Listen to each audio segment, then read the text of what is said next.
जी। तो कक्षा 12वीं क्लास 12th, ठीक है, आप ही लोग के लिए है वीडियो।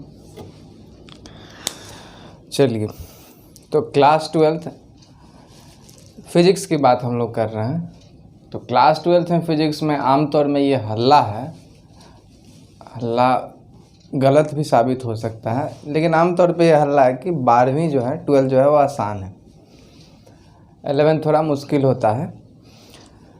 मुश्किल ऐसा नहीं है कि थियोरी का है, मुश्किल न्यूमेरिकल में होता है कि अगर आपसे कोई ठीक ठाक न्यूमेरिकल पूछ ले 11th में तो आप फंसेंगे, लेकिन 12th में वैसा केस नहीं आता। अगर आप बहुत अच्छे से पढ़ लिए हैं तो आपको कोई जल्दी फंसा नहीं सकता है। लेकिन 12th में कंटेंट्स ज़्यादा हैं, ठीक है, हल्का सा केमिस्ट्री टाइप फीलिंग भी आता है सेकंड बुक में, जो हमारा एटॉमिक स्ट्रक्चर वगैरह हो गया। चलिए डिस्कस कर लेते हैं बिना टाइम वेस्ट किए, ठीक है, क्योंकि ये वीडियो तो एक MB एक में समझ में आ रहा है ना, ज़रूरी है। तो पहला चैप्टर जो हम लोग पढ़ेंगे उसका नाम होगा इलेक्ट्रोस्टैट्स। बहुत लोग इलेक्ट्रोस्टैटिक्स भी लिखते हैं, ठीक है। NCERT में आपका ये चैप्टर ऐसा कुछ होगा नहीं। पहला चैप्टर है इलेक्ट्रिक फील्ड एंड पोटेंशियल और दूसरा उसमें मिलेगा आपको कैपेसिटेंस, ठीक है ना। पोटेंशियल भी शायद सेकंड वाले में ही बताया, तो उससे कोई बड़ी बात नहीं है, ठीक है, कि भाई उसमें ये दिया है आप ये नाम लिखा दिए हैं। ये एक यूनिट है, आप ऐसे समझिए।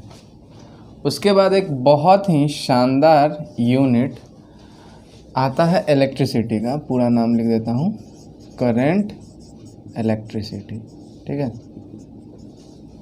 और करंट जब ख़त्म होगा तो 2 चैप्टर मैग्नेटिज्म से रिलेटेड आएगा। जैसे इलेक्ट्रोस्टैट्स एक यूनिट है, उसी तरह से ये भी एक यूनिट है, ठीक है। पर 9th-10th में होता था ना यूनिट, ये एक यूनिट में 2-3 चैप्टर होते थे। चलो समझ जाइएगा आहिस्ता आहिस्ता, आप लोग समझ ही गए होंगे, ठीक है। जैसे मैकेनिक्स में एक पोर्शन हो गया, थर्मोडायनेमिक्स एक पोर्शन हो गया, ठीक है। इसके बाद पढ़ते हैं EMI एंड AC, ठीक है। EMI मतलब इलेक्ट्रोमैग्नेटिज्म। पूरा का पूरा चैप्टर ही पढ़ना है, अभी सिर्फ नाम आप लोग को एक बार सामने से ये चीज़ देखा हुआ होना चाहिए। और इसके बाद एक लास्ट में आता है EM वेव, इलेक्ट्रोमैग्नेटिक वेव, ठीक है। तो ये हमारा पहला जो बुक है, जी हाँ बिल्कुल 2 बुक है ना। तो बुक फर्स्ट जो है उसमें ये है, और जो बुक सेकंड है उसमें पहला पार्ट में ऑप्टिक्स है। अब देखिए, फिर उसमें आप चैप्टर खोजिएगा तो मिलेगा नहीं, ठीक है ना, लेकिन हम आपको यूनिट वाइज बता रहे हैं। ऑप्टिक्स में 2 यूनिट है, एक रे ऑप्टिक्स, एक वे ऑप्टिक्स, और दूसरा यूनिट जो है वो मॉडर्न फिजिक्स है, ठीक है ना, मॉडर्न फिजिक्स।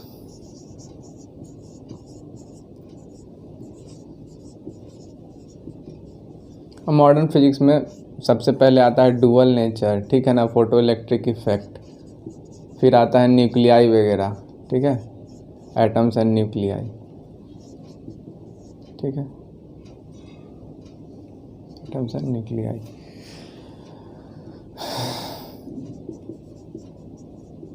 फिर एक सेमीकंडक्टर आता है, और सबसे लास्ट में रेडियो एक्टिविटी वगैरह भी इसी में है, और सबसे लास्ट में हमारा आता है कम्युनिकेशन सिस्टम। ये अपने में बहुत ही अच्छा चैप्टर है, कम्युनिकेशन, ठीक है ना, सिस्टम। ये अपने आप में एक अनोखा चैप्टर है, ये पढ़ने में बहुत मज़ा आता है, क्योंकि आपको सारी चीज़ें समझ में आएगी।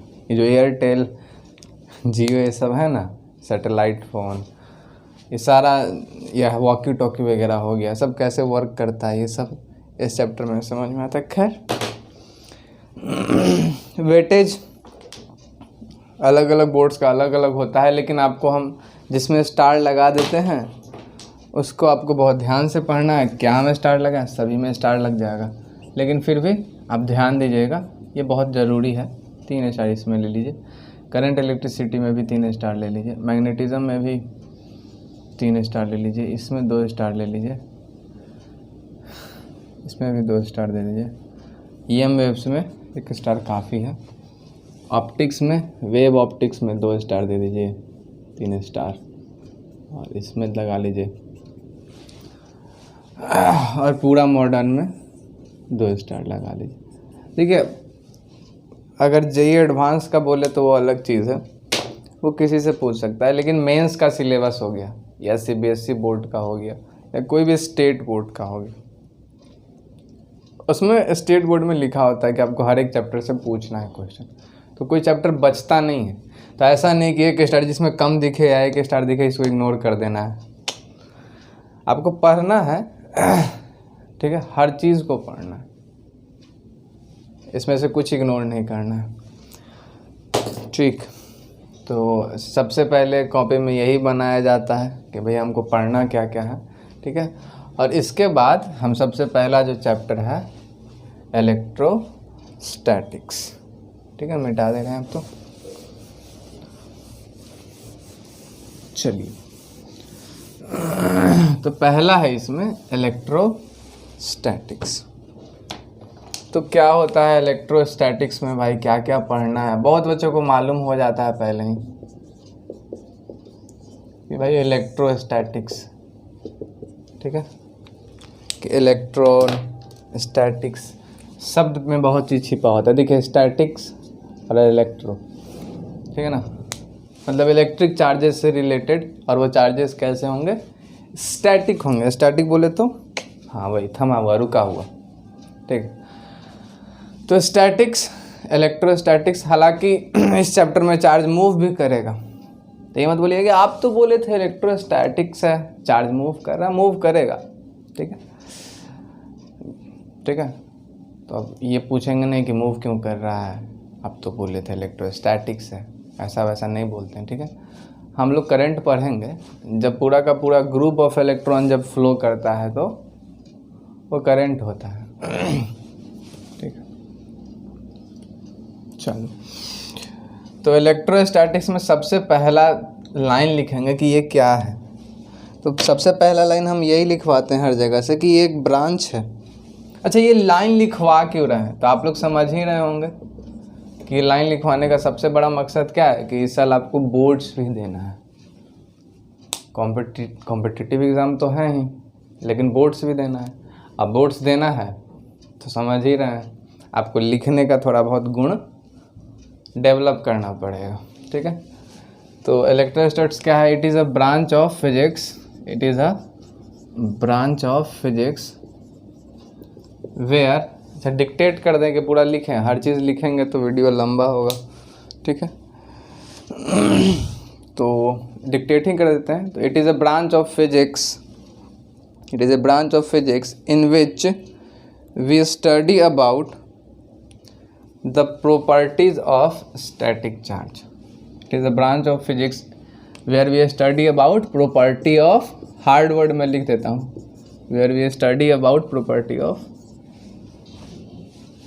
ठीक है, स्टैटिक चार्जेस। हालांकि सिर्फ चार्जेस लिख देंगे तो ही काम हो जाएगा, ठीक है। चलिए, तो कुल मिला के ये मतलब हुआ इलेक्ट्रोस्टैटिक्स का।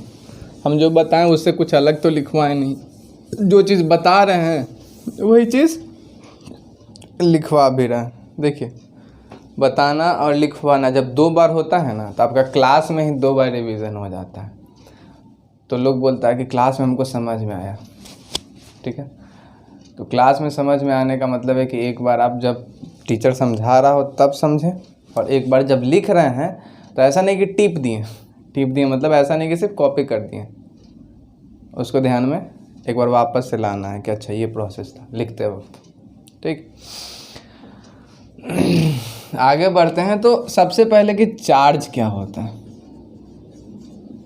इस पूरे चैप्टर में चार्ज से डील कर रहे हैं, तो चार्ज क्या होता है।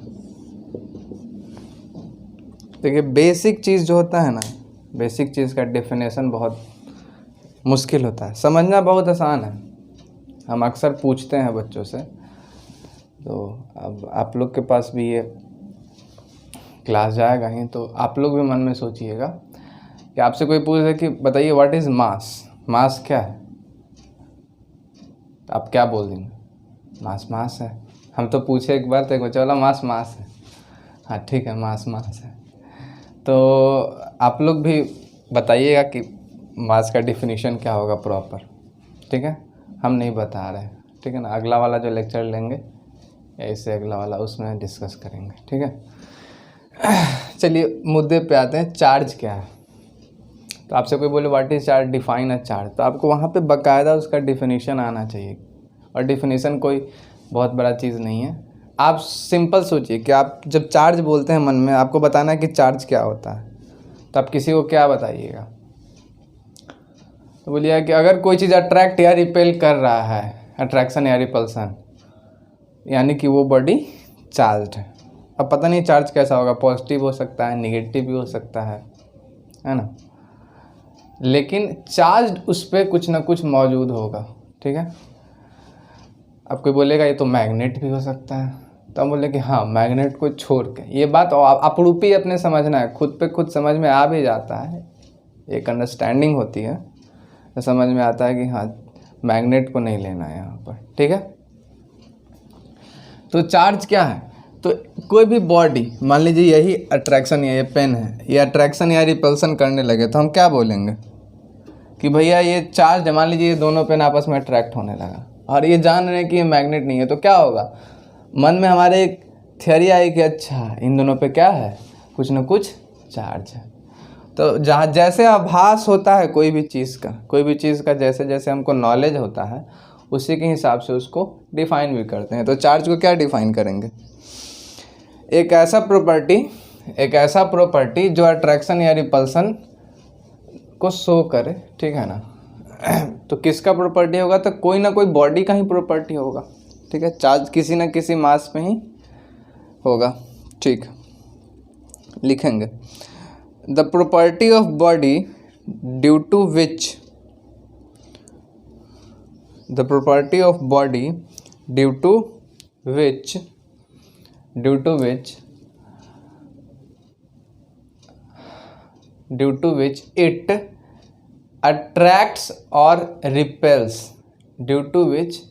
it attracts or repels, repels जानते ही हैं, धक्का देना, attracts और repels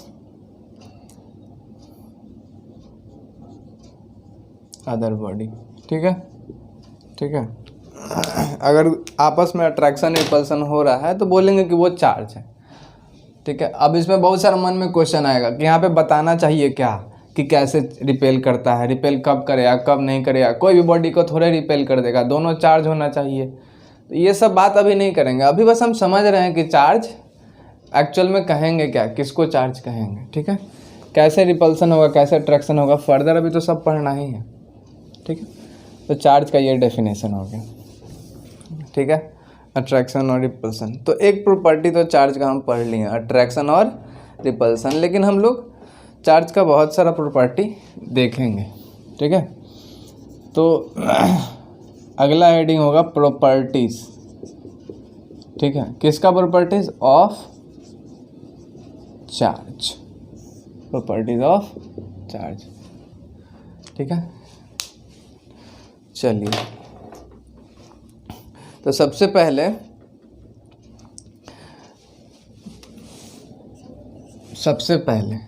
जो भी पढ़े उसी प्रॉपर्टी को लिख देंगे कि ये क्या है, अट्रैक्शन और रिपल्सन दोनों करता है।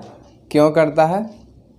क्योंकि पॉजिटिव नेगेटिव दो टाइप का होता है। तो प्रॉपर्टी में सबसे पहला लिखेंगे कि इट इज़ ऑफ, समझिएगा, टू टाइप्स, एक पॉजिटिव और एक नेगेटिव।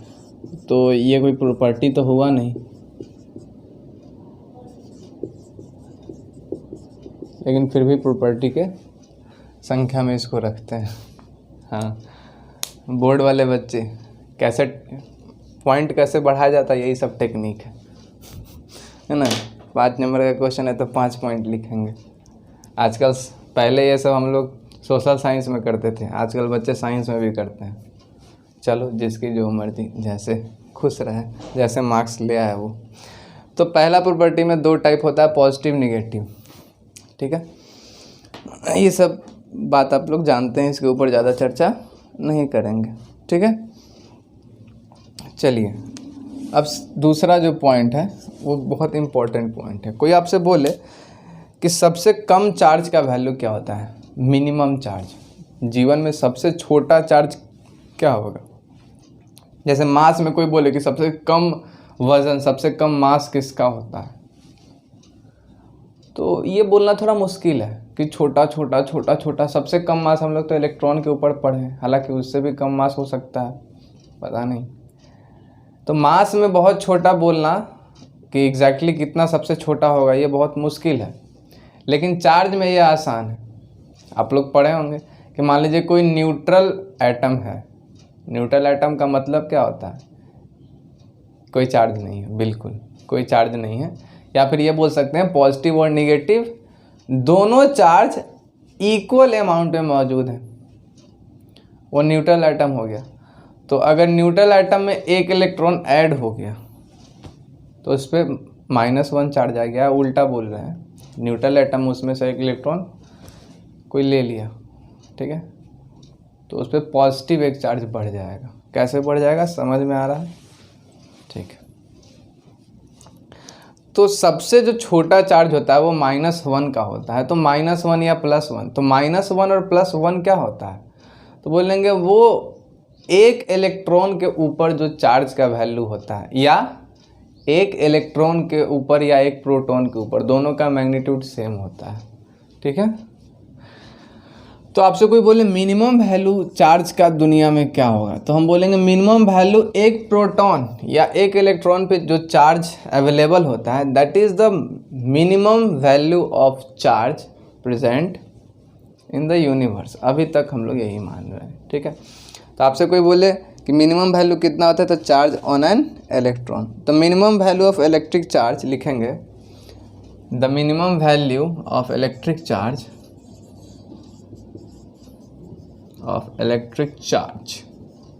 ठीक है। The minimum value of electric charge is equal to समझिएगा, is equal to charge on an electron, या प्रोटॉन भी लिख सकते हैं, क्योंकि हम लोग तो दोनों पे चार्ज का वैल्यू सेम मानते हैं। साइन का बात नहीं कर रहे हैं, वैल्यू का बात कर रहे हैं। वैल्यू का मतलब समझ ही रहे हैं, उसका मान कितना है। वैल्यू का दूसरा होता है मतलब मैग्नीट्यूड, ठीक है। मैग्नीट्यूड मतलब वैल्यू। चलिए, तो इसमें किसी को कोई दिक्कत नहीं है, आप लिख भी सकते हैं नीचे वैल्यू, लिख ही लीजिए। शो करते हैं ई से, प्रोटॉन रहेगा तो +E और इलेक्ट्रॉन रहेगा तो -E, और ई का जो वैल्यू होता है 1.6 × 10⁻⁻19 कूलम। कूलम यूनिट होता है चार्ज का। तो ये एक चार्ज है, इस चार्ज को ई से रिप्रेजेंट करते हैं। अगर प्लस के साथ लिखेंगे तो ये प्रोटॉन के ऊपर चार्ज हो गया। अगर सिर्फ माइनस के साथ लिखें तो ये इलेक्ट्रॉन के ऊपर चार्ज हो गया। हम दोनों लिख के छोड़ रहे हैं, क्यों, समझ में आ ही रहा है, क्योंकि हमको तो मान से मतलब है कि कम से कम चार्ज कितना होगा। तो कम से कम -1 या +1, तो -1 के केस में ये और +1 के केस में, ठीक है। चलिए, अब तीसरा जो पॉइंट है, ठीक है, ये थर्ड पॉइंट लिखने से पहले चलो इसको मिटा देता हूँ, ठीक है। नोट कर लीजिएगा, पॉज वॉज करके आप लोग।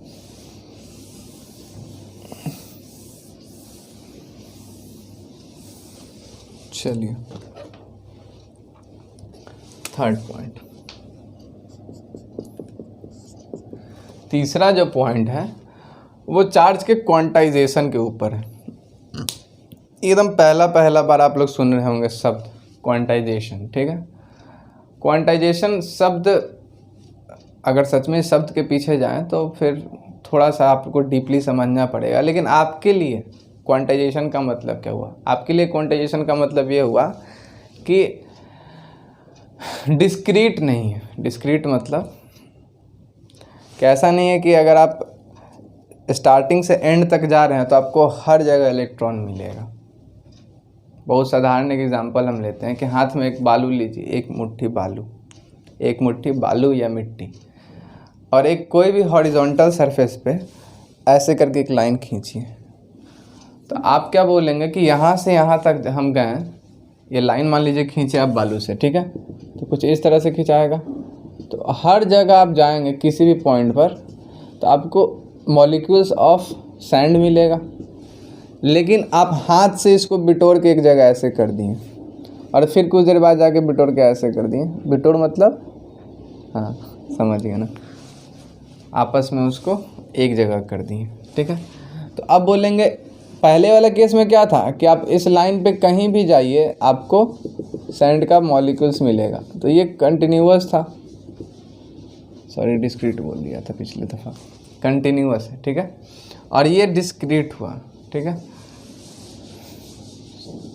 तो यहाँ में आप इधर से इधर जाएंगे इसमें तो आपको ईच एंड एवरी प्लेस पे सैंड का मॉलिक्यूल मिलेगा, लेकिन आप इस लाइन पे अगर जाइएगा तो आपको एक जगह मिलेगा, फिर कुछ दूर नहीं मिलेगा, फिर मिलेगा, फिर कुछ दूर मिलेगा, फिर, ठीक है। तो कंटिन्यूअस और डिसकंटिन्यूअस से आप समझ रहे हैं ना, तो बिल्कुल यही वाला थ्योरम यहाँ भी चिपकाना है क्वांटाइजेशन ऑफ चार्ज में, ठीक है। तो सबसे पहला लाइन एक लिख लेते हैं, लिखेंगे electric charge is always quantized. क्या लिखेंगे? Electric charge is always quantized।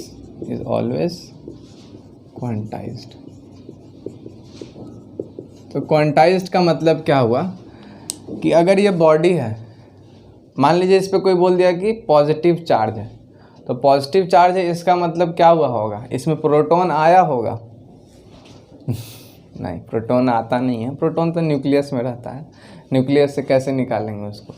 इस पर पॉजिटिव चार्ज है मतलब ये न्यूट्रल होगा, इसमें से इलेक्ट्रॉन कुछ निकाल लिए होंगे, तो इस पर पॉजिटिव चार्ज। तो पॉजिटिव चार्ज कितना आएगा, तो बोलेंगे 1 2 3 जितना इलेक्ट्रॉन निकला होगा।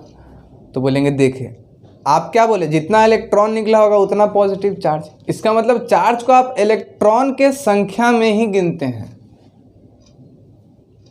चार्ज का जो क्या बोल सकते हैं, मेज़रमेंट होता है, चार्ज को आप मेज़र करते हैं वो इलेक्ट्रॉन के संख्या में ही मेज़र होता है। कोई आपसे बोला कि कितना चार्ज है, तो आप उसको जब कन्वर्ट करिएगा तो कुछ नंबर्स ऑफ इलेक्ट्रॉन्स आएगा, ठीक है। तो electric charge is always quantized, ठीक है ना। और क्वांटाइज्ड का यहाँ पर स्पेलिंग वगैरह देख लेना है, इस शब्द का इस्तेमाल होगा आगे भी, आप लोग को ज़रूरत पड़ेगा, ठीक है। चलिए इसका मतलब क्या हुआ, तो फुल स्टॉप के बाद लिखेगा it means it is integral multiple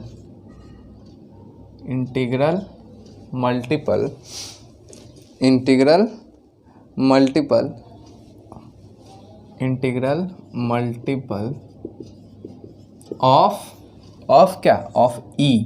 और ई क्या था, तो ब्रैकेट में लिख देंगे चार्ज ऑन इलेक्ट्रॉन और प्रोटॉन, ठीक है। तो जो चार्ज ऑन इलेक्ट्रॉन या प्रोटॉन है उसी का इंटीग्रल मल्टीपल होगा। इंटीग्रल मल्टीपल मतलब उसी के इंटीजर्स में होगा। तो दुनिया में कोई भी चार्ज हो, देखो कैसे लिखते हैं, कोई भी चार्ज क्यू हो वो या फिर प्लस में होगा या माइनस में, ठीक है। तो प्लस और माइनस में होगा, लेकिन इसका एक बात तो तय है कि इलेक्ट्रॉन या प्रोटॉन के टर्म्स में होगा। एक इलेक्ट्रॉन या एक प्रोटॉन उसी के टर्म्स में होगा, प्लस या माइनस। अभी समझा है ना कि इस पर कोई बोल दिया कि 10 इलेक्ट्रॉन निकाल लिए, पहले ये न्यूट्रल था पेन, इसमें से 10 इलेक्ट्रॉन निकाल लिए तो इस पर +10 चार्ज आ गया, तो उसको क्या बोलेंगे, +10E, है ना। उल्टा हो गया कि ये न्यूट्रल था, इस पर 10 इलेक्ट्रॉन दे दिए, तो उस केस में क्या हो जाएगा, -10E। समझ में आ रहा है। तो ये प्लस माइनस, ठीक है, ये प्लस माइनस इंटीजर में कवर हो जाता है। n belongs to integer. ठीक है, ये लिखने का तरीका हो गया और कुछ नहीं। जो आपको समझाया वही चीज़ बस लिखे हैं मैथमेटिकल भाषा में। मैथमेटिक्स भी एक भाषा है ना, मैथमेटिक्स एक भाषा है। हम लोग के सर सिखाते थे, बोलते कि मैथमेटिक्स की भाषा है। कैसे भाई? तो बोल रहे थे ज़्यादा 3-5 मत करो, वरना 2-4 दे देंगे तो 9-2-11 हो जाओगे। ठीक तो मैथमेटिक्स भी एक भाषा है। Q = NE मतलब क्या हुआ? जो चार्ज है वो E का, E मतलब चार्ज ऑन इलेक्ट्रॉन और प्रोटॉन, तो E का इंटीग्रल मल्टीपल होगा। इंटीग्रल मल्टीपल होगा मतलब n एक इंटीजर हो सकता है, कोई भी इंटीजर हो सकता है, जितना बड़ा चार्ज रहे उतना बड़ा। ठीक है, क्लियर है? एग्जाम्पल से समझ सकते हैं कि अगर n का वैल्यू, मान लीजिए कि इलेक्ट्रॉन निकाला गया है, इलेक्ट्रॉन निकाला गया तो पॉजिटिव चार्ज आएगा, तो यहाँ पे +n ही लग जाएगा। ठीक है, अगर उल्टा हुआ होगा, इलेक्ट्रॉन ऐड हुआ होगा तो -n ही लग जाएगा। ये तो बहुत साधारण सी बात है, समझ में आ रहा है? ठीक, लेकिन n क्या है? एक इंटीजर है। तो मतलब किसी पे चार्ज हो सकता है -1, किसी पे चार्ज हो सकता है -2, किसी पे चार्ज हो सकता है +1 या फिर +2, लेकिन 1 यूनिट चार्ज, 2 यूनिट चार्ज, ये तो समझ में आता है। कोई आपसे बोले कि 1.5 है चार्ज का वैल्यू उसके ऊपर, तो बोले कि 1.5 इलेक्ट्रॉन, ऐसा कभी सुने हैं क्या? नहीं। तो आपको क्वांटाइजेशन समझाने का एक दूसरा तरीका ये भी है कि कोई आपसे बोले कि 1 इलेक्ट्रॉन, ठीक है, उसके बाद आपसे 2 इलेक्ट्रॉन, बीच में कोई 1.5 इलेक्ट्रॉन का बात करे तो बोलना कि ये पॉसिबल नहीं है। 1 इलेक्ट्रॉन ठीक है, 2 इलेक्ट्रॉन ठीक है, 200 इलेक्ट्रॉन भी ठीक है, लेकिन इलेक्ट्रॉन कभी पॉइंट में 1.5 इलेक्ट्रॉन, 1.2 इलेक्ट्रॉन, ठीक है ना, ऐसा करके कोई चार्ज कभी होता है क्या? नहीं। कभी सुने हैं 1.5 इलेक्ट्रॉन? नहीं। 1 इलेक्ट्रॉन या 2 इलेक्ट्रॉन, इसीलिए तो n का वैल्यू क्या दिए हैं? इंटीजर दिए हैं। n का वैल्यू यहाँ पे क्या हो सकता है? 1 2 3 4 5 6 इन्फिनिटी तक। उसी तरह से n का वैल्यू -1 -2 -3 माइनस इन्फिनिटी तक, 0 भी हो सकता है न्यूट्रल बॉडी के लिए। लेकिन इंटीजर देने का मतलब ही हुआ कि यहाँ पर कोई डेसिमल नहीं इंक्लूड करेंगे। ठीक है, तो हमेशा इंटीजर के फॉर्म में ही रहेगा। ठीक है, चलिए, इसमें बहुत बच्चों को डाउट होगा, तो डाउट करने की ज़रूरत नहीं है, इससे एक ही क्वेश्चन आता है। ठीक है, वो क्वेश्चन अभी नहीं, पूरा प्रॉपर्टी बता देते हैं, फिर वो क्वेश्चन कराते हैं। ठीक,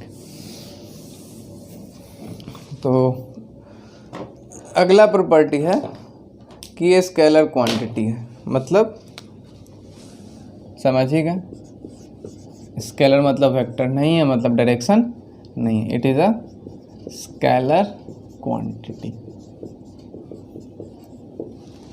मतलब इसमें डायरेक्शन नहीं है।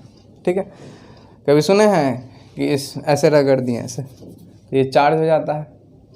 कभी सुने हैं कि इस पे 1 कूलम चार्ज है पॉजिटिव, मतलब पॉजिटिव नहीं, ईस्ट में, इस पे 2 कूलम चार्ज है वेस्ट में? ऐसा तो कभी होता नहीं है। तो स्केलर क्वांटिटी है, तो इसका एडिशन और सब्ट्रैक्शन जैसे अलजेब्रा में करते हैं ना, x + x 2x, y + y 2y, तो उसी तरह से बिल्कुल भी जैसे वहाँ करते हैं, तो इट इज़ एडेड और सब्ट्रैक्टेड अलजेब्रिकली, सब्ट्रैक्टेड अलजेब्रिकली। ठीक है, चलिए अगला पॉइंट इसी में लिख लेंगे कि रेफरेंस फ्रेम पे डिपेंड नहीं करता है। रेफरेंस फ्रेम, ठीक है, एक ऐसा फ्रेम जिसमें कोई एक्सेलरेशन हो, और एक ऐसा फ्रेम जिसमें कोई एक्सेलरेशन नहीं हो या रुका हुआ है।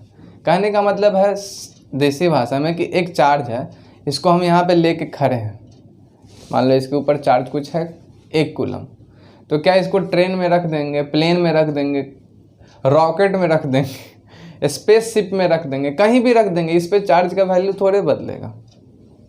ठीक है, तो रेफरेंस फ्रेम पे डिपेंड नहीं करता है, तो लिखेंगे it is independent of reference frame.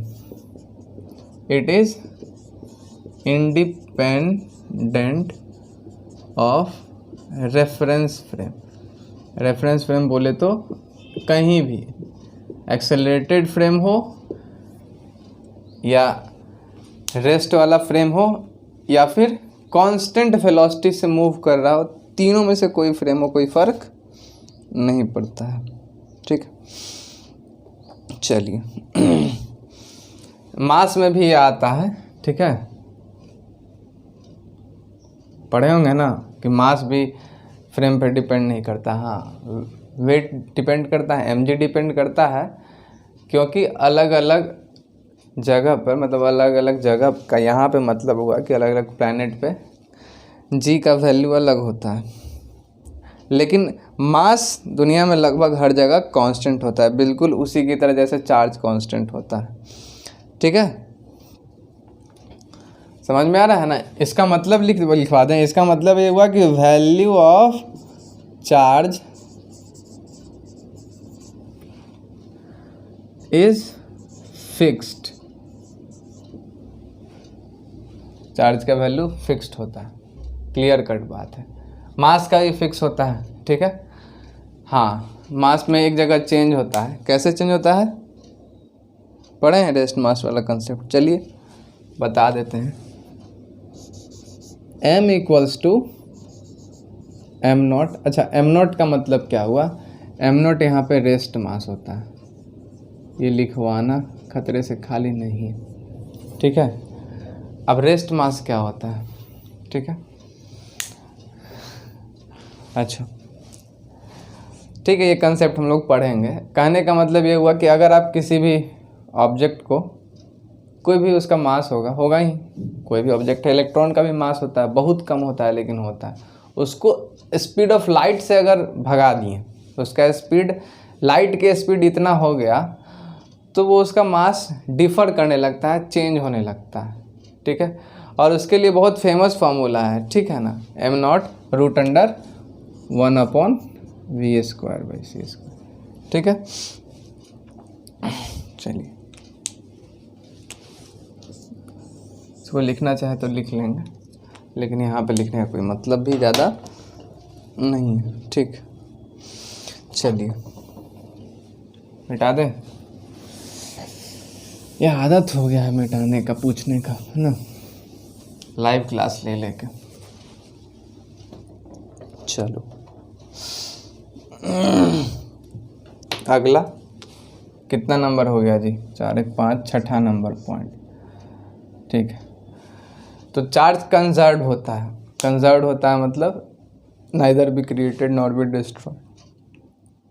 ठीक है, चार्ज का सिर्फ ट्रांसफ़र होता है। तो कोई बोलेगा ऐसा थोड़ा है, देखिए सर ये पेन है ना, देखिए चार्ज क्रिएट कर दिए इस पर, हम कोई क्रिएट थोड़े किया होगा जा कहीं के, ट्रांसफ़र हुआ है इलेक्ट्रॉन। अगर ये पॉजिटिव चार्ज हो गया मतलब इसमें से इलेक्ट्रॉन मेरे बाल में चला गया, अगर ये निगेटिव चार्ज हो गया इसका मतलब क्या, मेरे बाल से इलेक्ट्रॉन इसमें आ गया।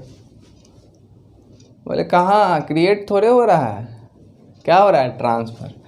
तो यहाँ पे लिखेंगे चार्ज इज़ कंजर्व्ड। ठीक है, और कंजर्व्ड हमेशा एक आइसोलेटेड बॉडी मान के ही करेंगे। ठीक है, आइसोलेटेड बॉडी मतलब आइसोलेटेड सिस्टम। ठीक है, तो क्या लिखेंगे, या फिर ऐसे लिखेंगे, फॉर एन आइसोलेटेड सिस्टम। ठीक है, अब देखिए ये आइसोलेटेड क्यों बोलें, जैसे कि ये चार्ज हो गया, अब बोलेंगे कि देखिए इस पे चार्ज कहाँ था, इसी को हम सिस्टम मान रहे हैं, तो इस पे तो अभी नेट चार्ज 0 था, अभी कोई चार्ज हो गया तो क्रिएट कर दिए ना, तो बोलेंगे जी नहीं, आप इन दोनों को सिस्टम मान लीजिए, तो आप बोलिएगा कोई चार्ज क्रिएट नहीं हुआ, बस ट्रांसफ़र हुआ। तो यहाँ पर इंक्लूड करना सबको एक सिस्टम में बहुत ज़रूरी है। ठीक है, तो अर्थ को अगर हम एक सिस्टम माने, तो अर्थ को सिस्टम मानेंगे तो अर्थ का सारा चार्ज अर्थ ही पे तो है, एक बॉडी से दूसरे बॉडी में जा रहा है ना, लेकिन सारा का सारा चार्ज अर्थ का जो सिस्टम है उसके अंदर ही है। तो अर्थ पे रहने वाला आदमी हम बोल सकते हैं कि उस पे चार्ज था, अब वो चार्ज ट्रांसफ़र होकर मेरे ऊपर आ गया है तो हम चार्ज हो गए। लेकिन अर्थ से बाहर अगर आप हैं तो आप क्या बोलिएगा कि अरे कुछ नहीं यार, अर्थ में कुछ नहीं हो रहा है, एक से चार्ज निकल रहा है किसी बॉडी से दूसरे पे जा रहा है, ठीक है। तो अर्थ को सिस्टम मान रहे हैं, तो अर्थ के भीतर जो चार्ज का ट्रांसफ़र हो रहा है वो आप इजीली ऑब्जर्व कर सकते हैं। तो अंदर ही चार्ज का ट्रांसफ़र हो रहा है, कोई नया चार्ज क्रिएट नहीं हो रहा है, ठीक। तो for an isolated system charge, electric charge is conserve, ठीक है।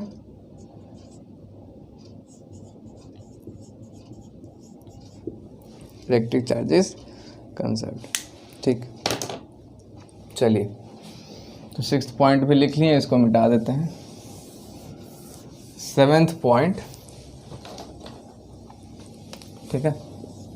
7th पॉइंट, हालांकि ये पॉइंट तो नहीं है लेकिन फिर भी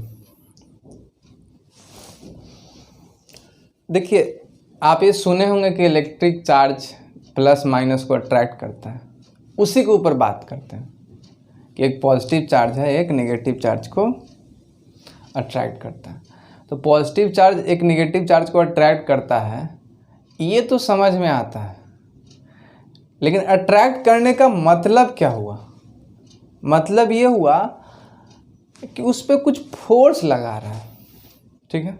उस पर कुछ फोर्स लगा रहा है, ठीक है। मैग्नेट में भी होता है, ठीक है। कोई भी चीज़ को अगर आप पहले रुका हुआ यानी कि वेलोसिटी 0 है और वो चलने लगा यानी कि वेलोसिटी कुछ आ गया, तो कोई भी चीज़ रुका हुआ था, वेलोसिटी 0 है, चलने लगा, इसका मतलब वेलोसिटी आ गया, मतलब कि एक्सेलरेशन प्रोवाइड किया आप। एक्सेलरेशन प्रोवाइड करने के लिए हमेशा कोई ना कोई फोर्स जिम्मेवार होता है। न्यूटन्स लॉ याद आ रहा है ना? चलो ठीक है।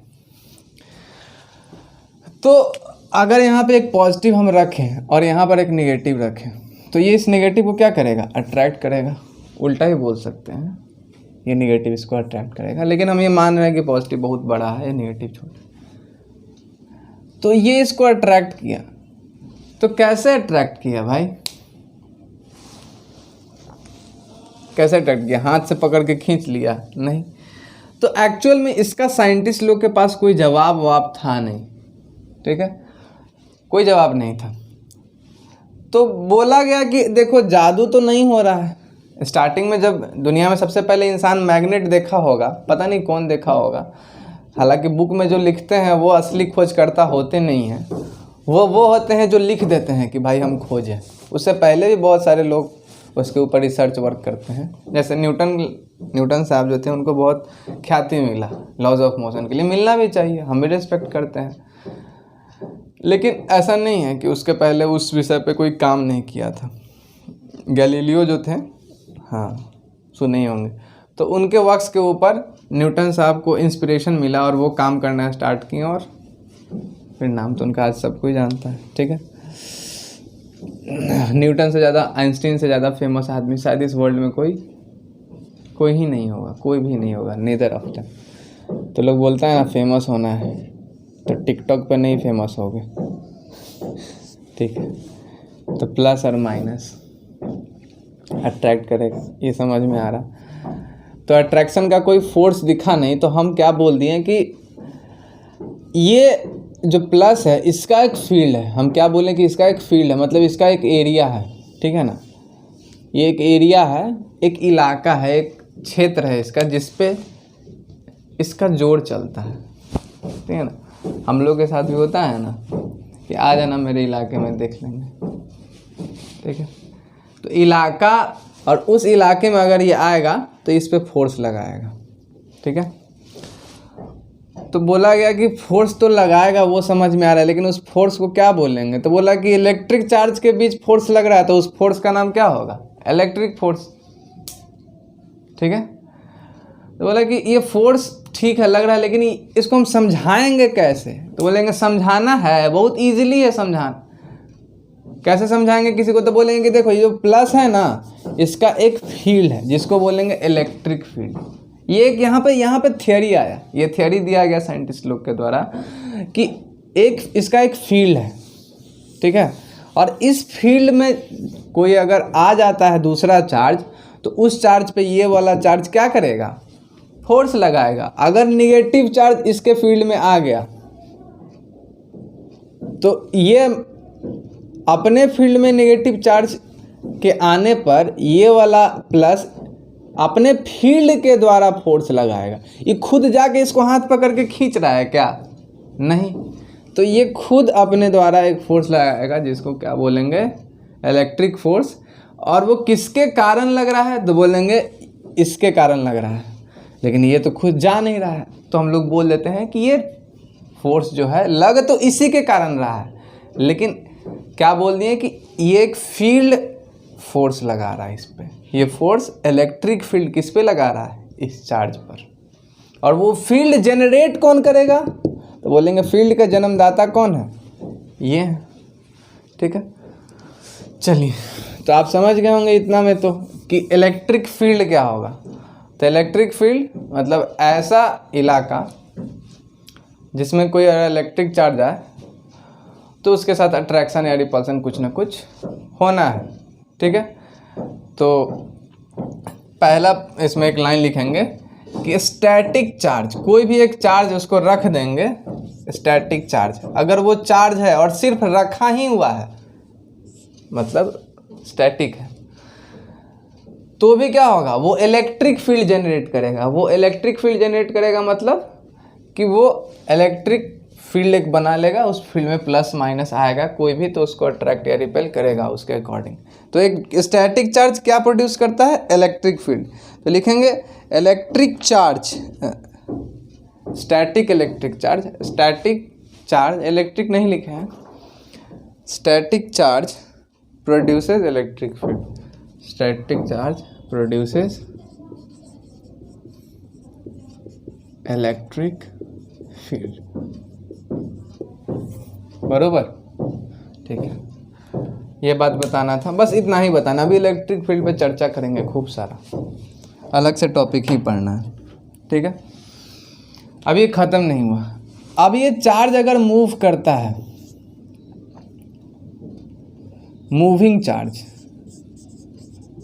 देखिए चार्ज अगर है तो रुका हो या चल रहा हो, इलेक्ट्रिक फील्ड तो जनरेट करेगा ही। तो चार्ज मूव कर रहा है, उससे क्या फ़र्क पड़ता है, चार्ज तो है ही, तो चार्ज मूव कर रहा है तो इलेक्ट्रिक फील्ड तो जनरेट होगा ही, क्योंकि एक चार्ज है। अब वो जब मूव करता है तो मैग्नेटिक फील्ड भी प्रोड्यूस होता है, मतलब वो मैग्नेट को भी इफेक्ट करेगा। तो चलता हुआ चार्ज मैग्नेटिक फील्ड प्रोड्यूस करता है, ठीक है। एक एक्सपेरिमेंट हुआ था, कैसे हुआ था, यहाँ पर एक कॉम्पास रखा हुआ था, ठीक है, और इसमें इलेक्ट्रॉन का कुछ फ्लो हुआ, तो ये कंपास का निडल हिल गया। तो कंपास का निडल मैग्नेट का होता है, और करंट जैसे ही पास किए तो इसमें निडल में डिफ्लेक्शन हुआ, हिला, तो भाई मैग्नेट को हिला दिया कौन, चलता हुआ इलेक्ट्रॉन। करंट मतलब क्या हुआ, चलता हुआ इलेक्ट्रॉन। तो इससे ये साबित हुआ, फिर इलेक्ट्रिक फील्ड और मैग्नेटिक फील्ड का कंसेप्ट आया, कंबाइन इलेक्ट्रोमैग्नेटिज्म, लेकिन अभी उस पर नहीं जाएंगे। Moving charge produces magnetic field as well as, magnetic field produce कर रहा है, क्यों, क्योंकि वो मूव कर रहा है, एज वेल एज, अब चार्ज है तो वो इलेक्ट्रिक फील्ड तो प्रोड्यूस करेगा ही, as well as electric field, ठीक है। अगर ये चार्ज एक्सेलरेट करे, एक्सेलरेटिंग चार्ज, एक्सेलरेट करने का मतलब क्या हुआ कि मूव तो कर ही रहा है, लेकिन साथ में अपना स्पीड बढ़ा या घटा रहा है, ठीक है। तो एक्सेलरेटिंग में तीनों कवर हो गया ना, चार्ज तो ये है ही, मूव भी कर रहा होगा, लेकिन इसमें एक एक्स्ट्रा चीज़ क्या ऐड हो गया कि अब उसका स्पीड बदल भी सकता है। तो मैग्नेटिक फील्ड तो प्रोड्यूस करेगा ही, इलेक्ट्रिक फील्ड तो प्रोड्यूस करेगा ही, प्रोड्यूसेस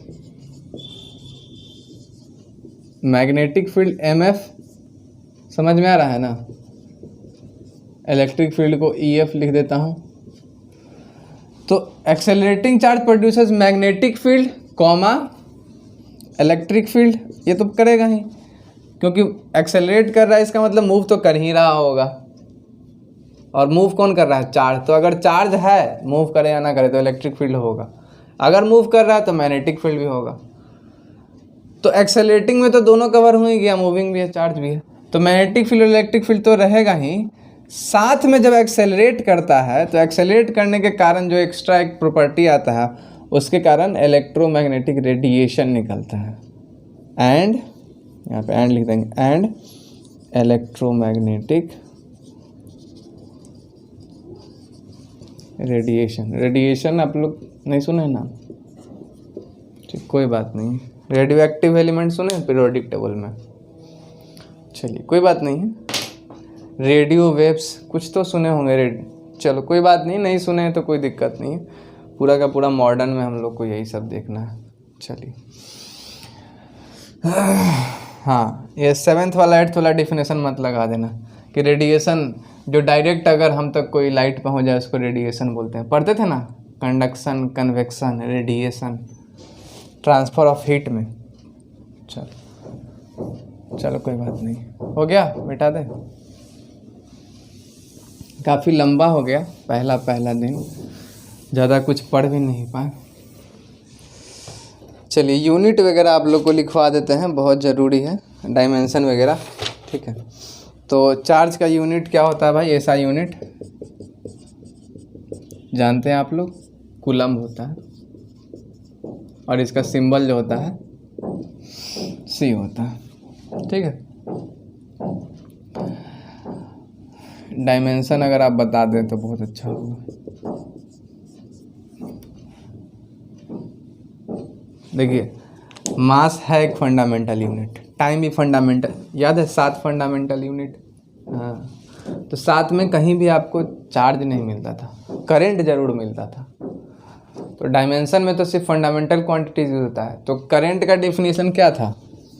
तो करंट था चार्ज बाय टाइम। तो चार्ज बाय टाइम होता था करंट।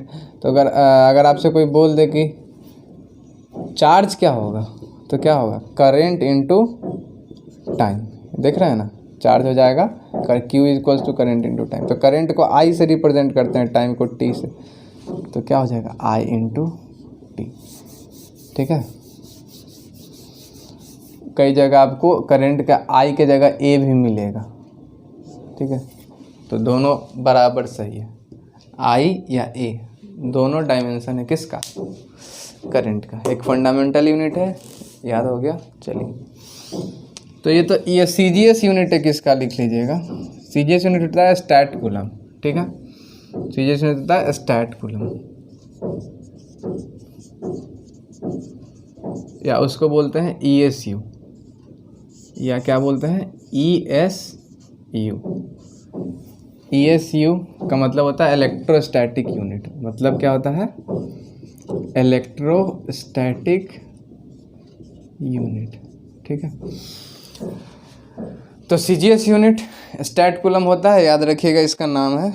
अच्छा, कन्वर्जन वगैरह का भी आ सकता है कि एक कूलम में कितना ESU, मतलब कितना स्टैट कूलम है। तो 1 कूलम में जो होता है, गेस करिए। अच्छा, गेस क्या करना है? निकाल भी सकते हैं, थोड़ा सा दिमाग लगाइएगा तो। चलो कोई बात नहीं है, 3 × 10⁹ ESU। चलो इतना ही लिख के छोड़ देते हैं। यहाँ स्टैट कूलम भी लिख सकते हैं, दोनों का मतलब एक ही है, स्टैट कूलम व ESU का। CGS unit. अच्छा, एक EMU आता है, ठीक है। तो एक यूनिट आता है, यहाँ पर मैं एरो करके और लेता है EMU।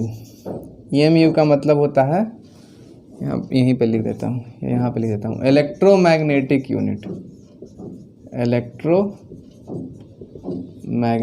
यूनिट, तो बस नाम है, नाम से घबराना नहीं है। तो EMU इलेक्ट्रोमैग्नेटिक यूनिट, ये कोई ऐसा ही नहीं है, ना ही कोई CGS है, लेकिन फिर भी कभी कभी पूछ देता है। तो ये एक बड़ा यूनिट होता है, ठीक है। तो एक EMU में ऐसे 10 कूलम आते हैं, ठीक है ना। अगर आपसे कोई बोले 1 EMU मतलब कितना आ गया, ठीक है ना। डायरेक्ट भी कोई EMU लिख दे, इसका मतलब क्या हुआ? कुछ नहीं, मतलब 1 EMU, उसमें 10 कूलम आता है। तो 10 कूलम आ गया, तो स्टैट कूलम में भी कन्वर्ट कर सकते हैं। कितना हो जाएगा 10 इंटू 3 के पावर 3 इंटू 10 टू पावर 9, तो हो जाएगा 3 into 10 to the power 9 into 10, तो हो जाएगा 3 इंटू 10 टू द पावर 10। क्या हो जाएगा ES। ठीक है, चलिए तो ये रहा आज का टोटल मजदूरी। देखिए इसके बाद हम लोग जो पढ़ेंगे वो मेथड्स ऑफ चार्जिंग होगा। तो पहला दिन है, इतना ही रखते हैं। ठीक है, जो भी डाउट्स होगा उसके लिए अलग से हम आपका लाइव एक लगा देंगे। ठीक है, ये स्पेशली हमारे उन बच्चों के लिए वीडियो शूट किया जा रहा है जो दूर दराज ऐसे क्षेत्र में रहते हैं जो लाइव क्लास नहीं कर पा रहे हैं। ठीक है, हालांकि बहुत बच्चे तो 12 बजे वाला भी बैच ज्वाइन किए हैं, लेकिन ठीक है। तो आप सभी लोग इसको डाउनलोड करके तसल्ली से देख लीजिएगा। ठीक है, और ज़रूरी नहीं है कि बहुत हाई क्वालिटी में डाउनलोड करें। ठीक है, उतना ही डाउनलोड करेंगे जितना हमें ये सब दिख जाए। ठीक है, तो नेक्स्ट जो हमारा होगा उसमें मेथड्स ऑफ चार्जिंग से स्टार्ट करेंगे। कोई बॉडी को चार्ज बनाते कैसे हैं। फिर NCERT में बहुत सारा पेयर दिया हुआ है कि ऊल का है, कैट फर का, ये सब डिस्कस करेंगे। ठीक है, कि कैसे किसी को चार्ज बनाते हैं, और हो सकता है कि अगर वो निपट जाए तो कूलम्स लॉ भी अगले लेक्चर में कवर करें।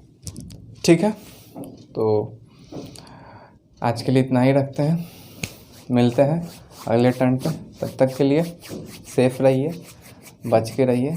हम यहाँ तो मास्क लगा नहीं सकते हैं, वैसे भी इतना ज़्यादा कोरोना फैल चुका है कि कहीं ना कहीं आप लोग के अगल बगल वो मौजूद है, तो थोड़ा डरना स्टार्ट कर दीजिए।